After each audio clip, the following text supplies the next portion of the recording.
warahmatullahi wabarakatuh. Alhamdulillahirrahmanirrahim. Kita pengabdian. semua nikmat Allah yang memberikan sampai saat ini. Karena hanya dengan nikmatnya kita bisa berkumpul di masjid yang mulia ini dalam keadaan sehat walafiat. Salam serta salam kita aturkan kepada Nabi Muhammad SAW bersama para sahabatnya yang telah membawa zaman dari kegelapan menuju kegelapan yang terang bulan. Para hadirin yang dimuliakan Allah, pada kesempatan kali ini jika kami menyampaikan hasil kegiatan dari pengabdian masyarakat yang telah kami laksanakan kurang lebih dimulai dari 4 atau 5 bulan yang lalu. Di sini kami menyampaikan program kemitraan stimulus.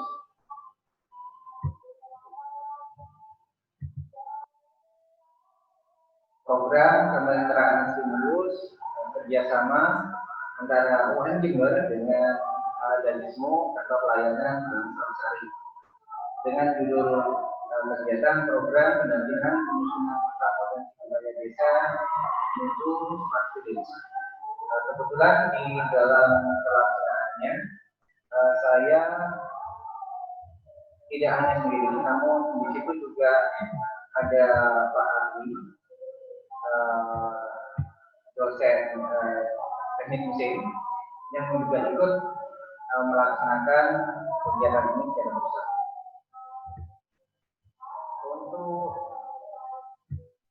pelaksanaannya sendiri kami dasarkan atas kebutuhan perlunya mengubah kebutuhan data kita yang biasanya kita gunakan keseharian itu adalah berbasis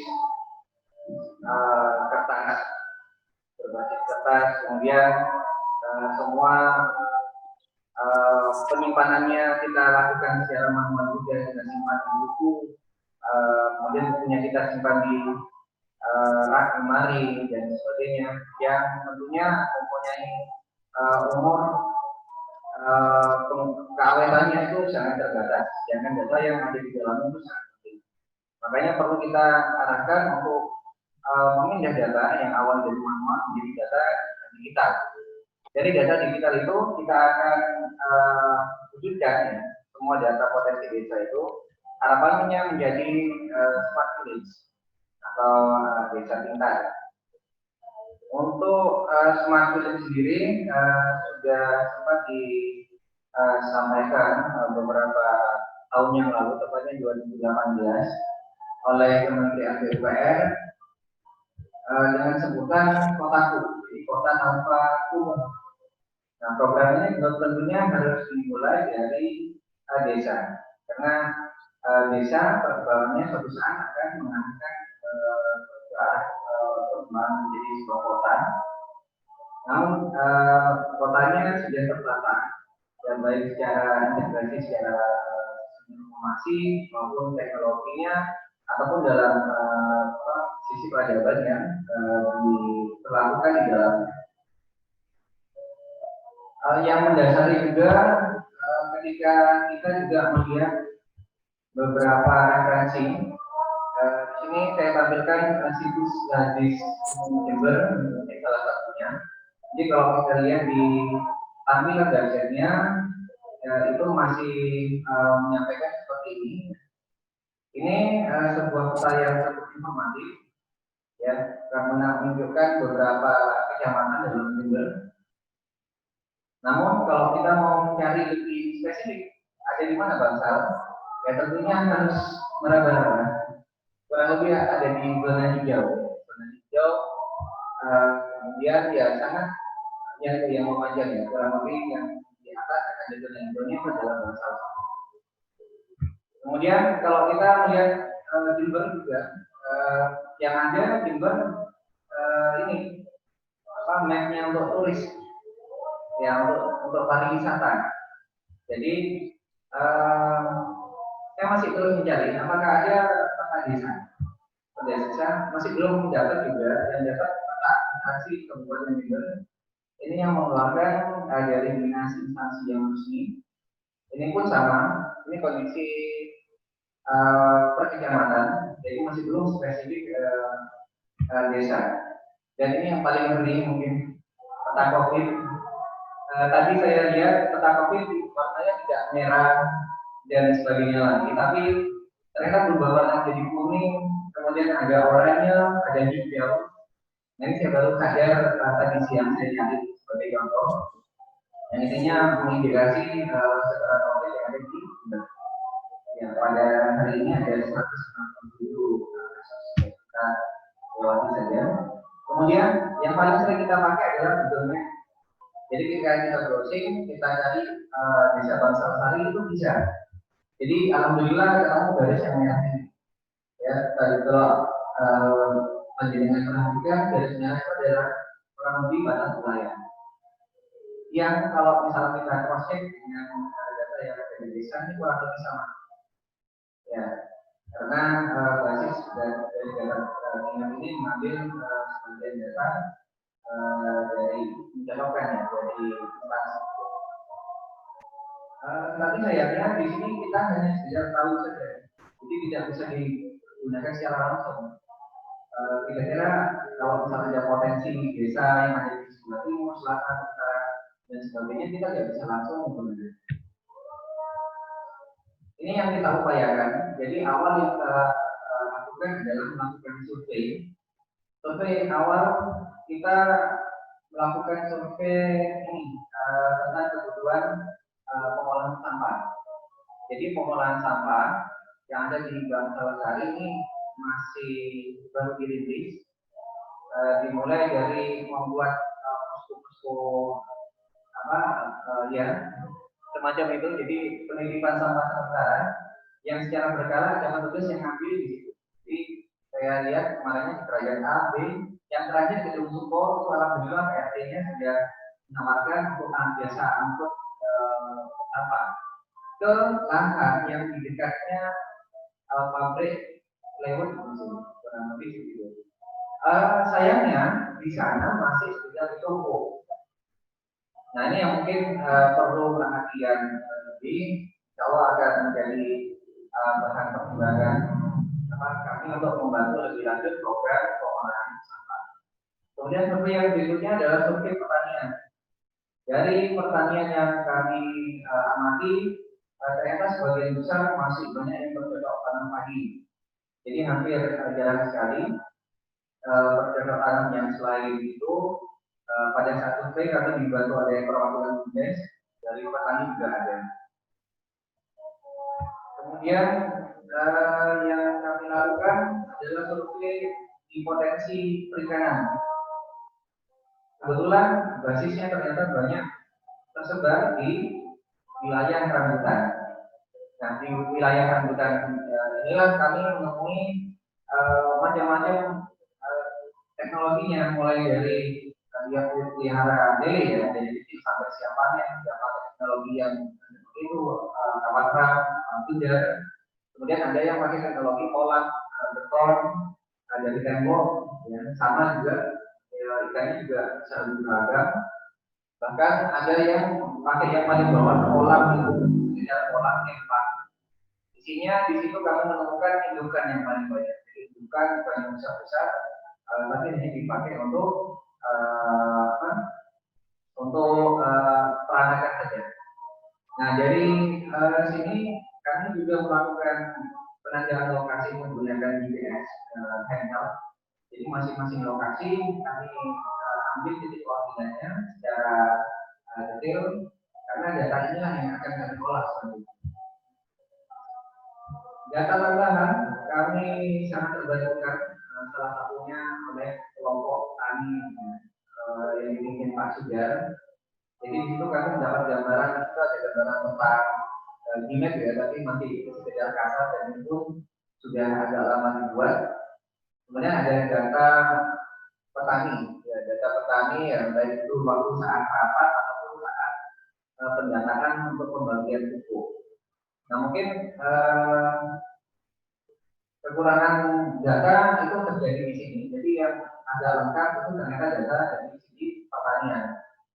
Sektor yang lain ya, dari sektor perikanan ataupun bahkan peternakan ini masih kami terus usahakan. Dari semua data tersebut kami olah sedemikian rupa, insya Allah dengan aplikasi yang cukup mudah. Namun di sini kami dibantu oleh mahasiswa dibantu menggunakan software namanya Agis. Di situ memungkinkan kita mengolah peta, kemudian kita mengupdate-nya. Jadi seberapa sering mau mengupdate itu bergantung kepada user. Kemudian ini adalah gambaran hasil petanya yang mungkin nanti akan saya demonstrasikan secara langsung di aplikasinya. Di blok yang warna biru tua itu adalah blok sebaran peternak ikan. Kemudian yang blok warna hijau itu adalah sebaran pertanian. Kemudian kalau yang agak merah muda itu sebaran penduduk rumah atau pemukiman. Kemudian yang sebaran sisanya lagi itu adalah batas wilayahnya atau lahan yang masih belum dimanfaatkan. Jadi secara sekilas potensi masih terlihat pertanian itu hampir 50%, mungkin bahkan bisa lebih. Kemudian sangat kecil ya, mungkin hampir 10% mungkin yang ikan, potensi ikan. Namun dari sebarannya gede itu mendapat testimoni yang sangat luar biasa dari petani yang dia kabarnya mengirimkan hasil olahan ikannya itu hampir ke seluruh Jawa atau bahkan ke kota. Jadi mungkin ini bisa menjadi salah satu peluang yang bisa dimanfaatkan oleh desa. Kemudian yang lebih spesifik lagi, ternyata desa ingin memanfaatkan lahan produktif yang ada di sebelah kantor kecamatan. Jadi dengan luasan kurang lebih 1,5 hektar, itu harapannya ada pengelolanya mungkin salah satunya Pak Sudar, dan mau mengelola itu menjadi sesuatu yang produktif karena sampai sejauh ini masih belum termanfaatkan dengan baik. Harapannya mereka memanfaatkan seperti yang dilakukan di Desa Sukoharjo. Ini YouTube-nya sangat viral. Jadi di situ ada tanam padi, ada perikanan lele, ada tanaman juga yang sifatnya hidroponik atau dilengkapinya juga aquaponik. Di sini diklaim bahwa dengan pupuk limbah kolam ikan itu bisa panen sampai 4 kali. Ya, sebutannya integrated farming di desa Sidoarjo. Kalau videonya mungkin kalau jadi konsep pertanian terpadu mulai jadi videonya saya pernah share sama Mas Chandra. Dari ayam, ternak, satunya juga, terus ini ada ikan, lele, jabak, sayuran bawang merah, dan padi, semuanya konsep biologis dan di sini ada padi, kemudian cari padi untuk beribah. Ikan, supaya kita lihat mungkin dan berbagi. Saya ngambil biasa saja.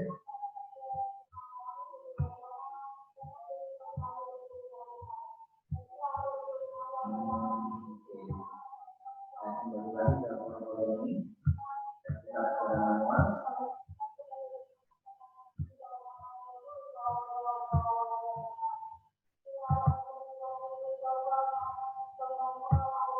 jadi konsep Ini ada pengolahan ikan. Subscribe dan share ya.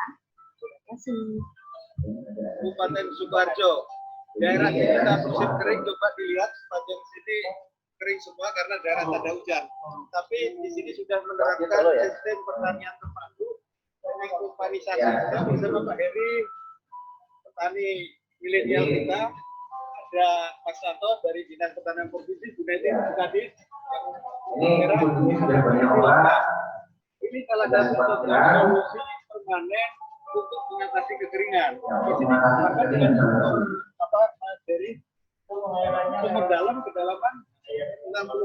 dengan rupanya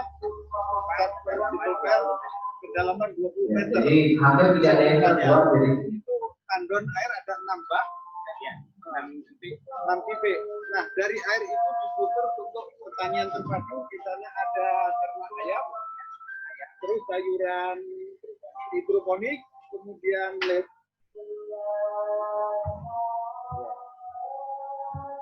Jadi low input karena semuanya sudah mengarah ke organik dari limbah-limbah tanah ini. Jadi sistem konsepnya zero waste.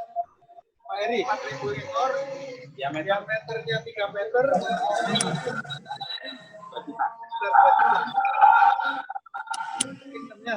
Ya, suaranya kurang baik. Ini tapi gambarannya kurang lebih seperti itu nggak apa-apa Kak. jadi mulai dari atas ya semua.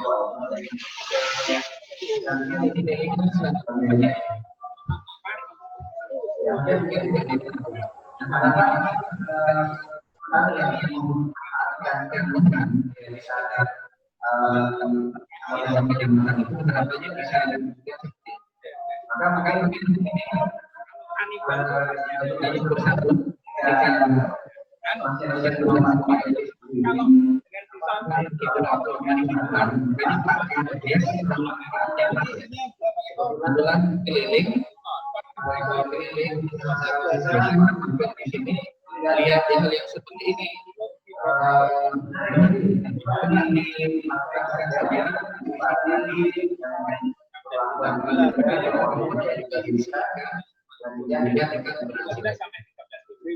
Jadi ini potensi kolam-kolam jadi kalau ada potongannya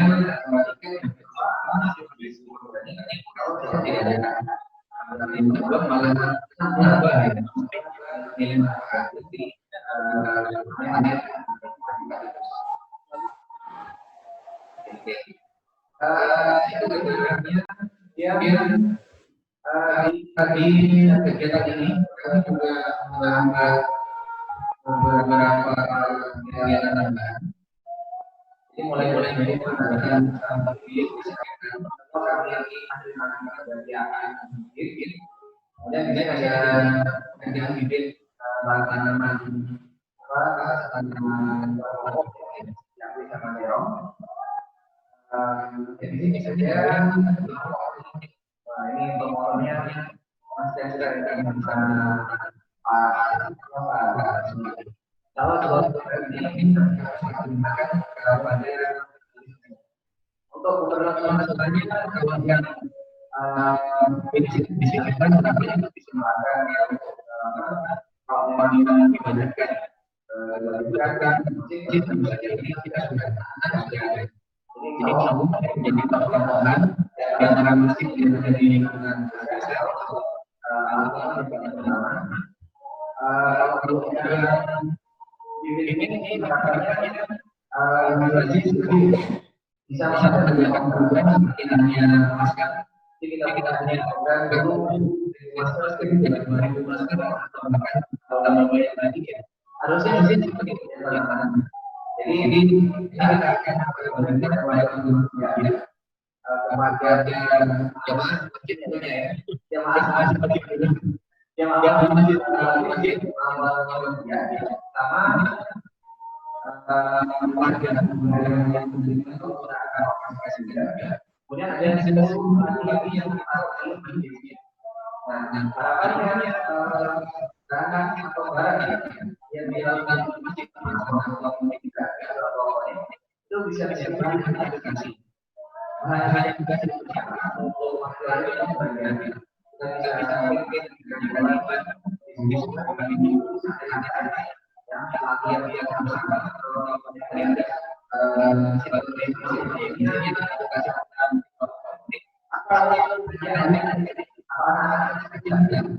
yang misalnya pakai KCSD atau tingkat bisa kita tambah lagi yang turun di sini kita bikin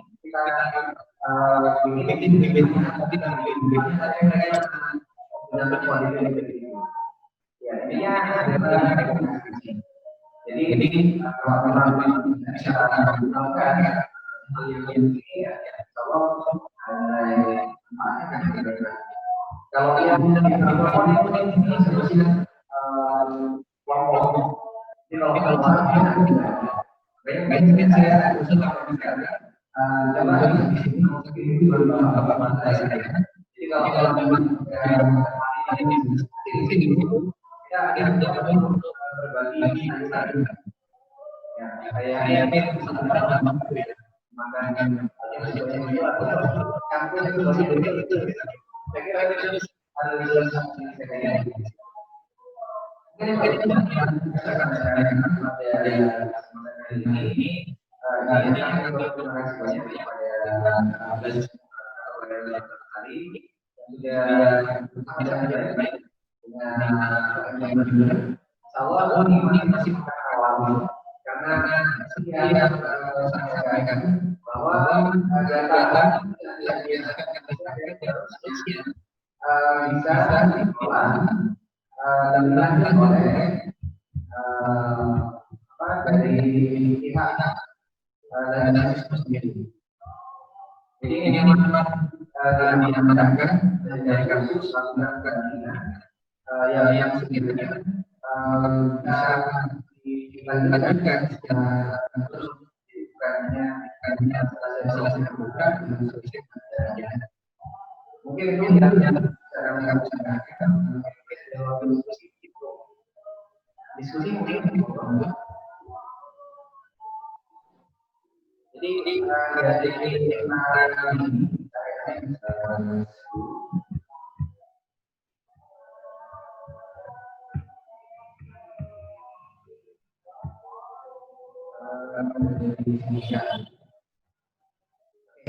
ini adalah jabatan. Jadi kalau kita perhatikan di sini kita masih bisa memasukkan posisi. Misalkan kemasan misalnya di sini ya. Kita bisa misalkan menggunakan titik yang dulu lagi titik yang besar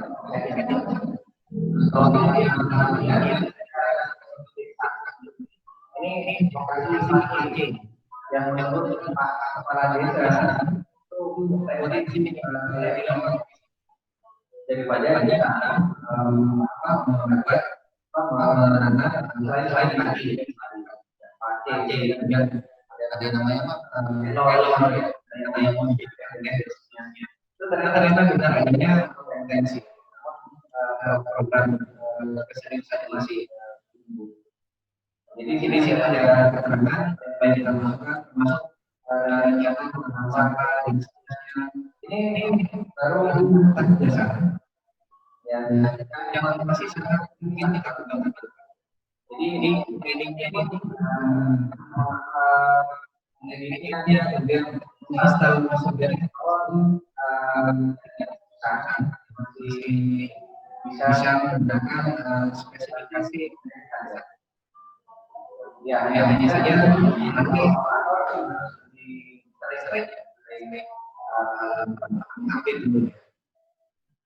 di ini sekedar gambaran kalau nanti mau di kita usaha kekurangan orang yang mau lebih ada juga bisa.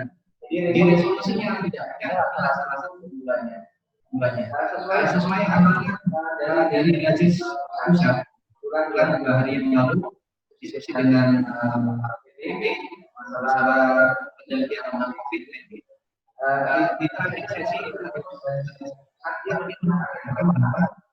masih bisa di tetapi tidak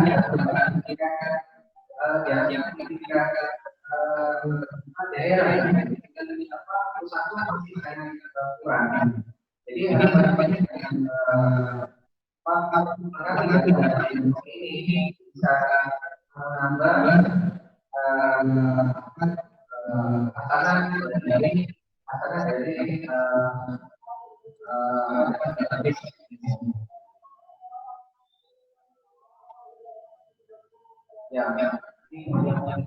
Mas Hendra harus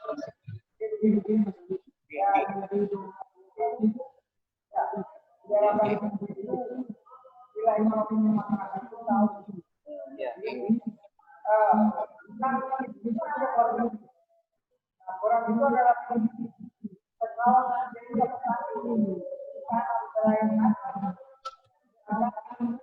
jadi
Jadi masukan yang berdasar dari tingkat ini saya kira sangat bermanfaat dan juga nanti akan bergantian karena kita masih waktu dan juga ini yang ada di sana.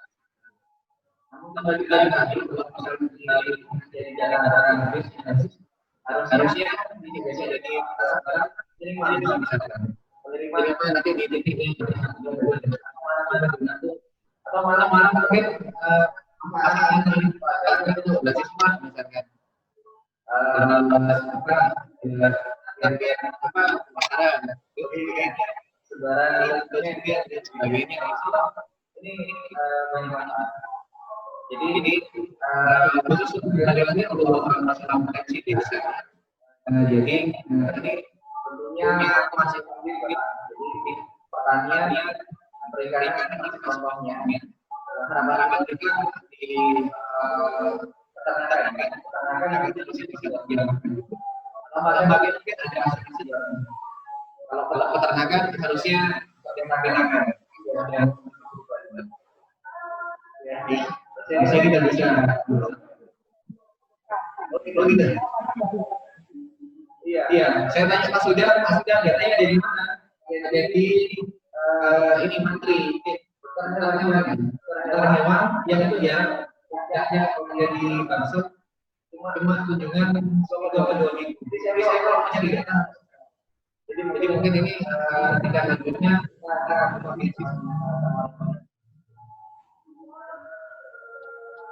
ini saya kira cukup kita kita akan lanjut di fase yang berikutnya dan untuk bisa melanjutkan ini karena dari program yang ini akan berkembang lagi khususnya di kita tidak nanti untuk bisa berkomunikasi. Mungkin saya hadirin yang bisa kami sampaikan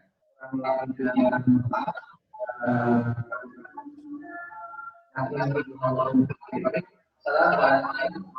wabarakatuh.